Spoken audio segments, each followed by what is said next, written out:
Did you know Georgia has the second highest rate of children who are considered obese in the country? They are shocking numbers, but fortunately they are numbers we can change. Chris Kiker from Community HealthWorks in Macon and I sat down together to talk about the easy ways to combat childhood obesity. This month is Childhood Obesity Prevention Month. Really, we need to look at what childhood obesity is. In the past several years, as a society, we've cheapened the calorie.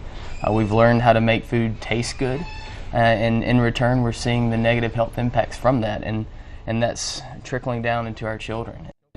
And childhood obesity is essentially kids that are overweight, and that leads to negative health impacts. Let's talk a little bit about those negative health impacts and what would they look like in children. I know some of the numbers are pretty astounding, so let's talk about why these numbers are so important to talk about. Yeah, well, we're seeing kids with developing cardiovascular disease, diabetes, prediabetes, and then that trickles down into their adult lifehood, and then that affects their families, their jobs, their psyche. So it starts as a child, and it develops into a greater, larger issue into our workforce, into our families, and then that trend goes to their children. Yeah, so I mean, it just keeps trickling and trickling.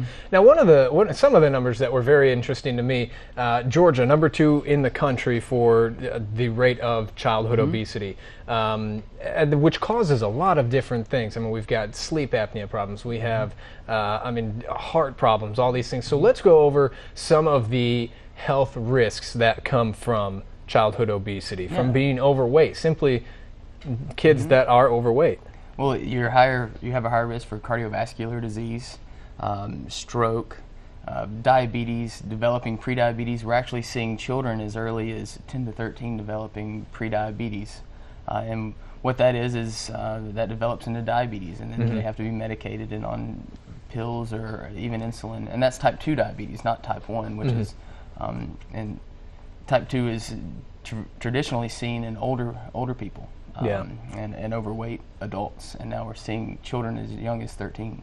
And maybe it goes without saying, but all of that then leads to higher healthcare expenses. Exactly. I mean, it's just more money out of your pocket simply because you are overweight. Right. So let's talk about prevention then. There's several resources for people to utilize, and several easy things that people can do to get away from this, from preventing becoming overweight.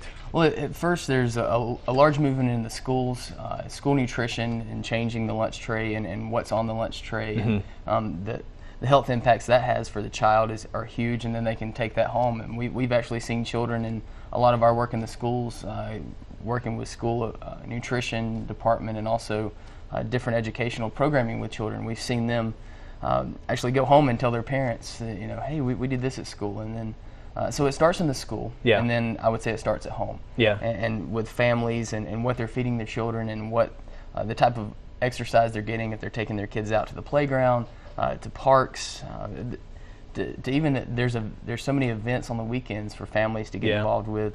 Well, then let's talk about where, real quick wrap up, where people can go to get more information. I'm assuming you guys have information on your website where people can read up on this and kind of dive in a little bit more.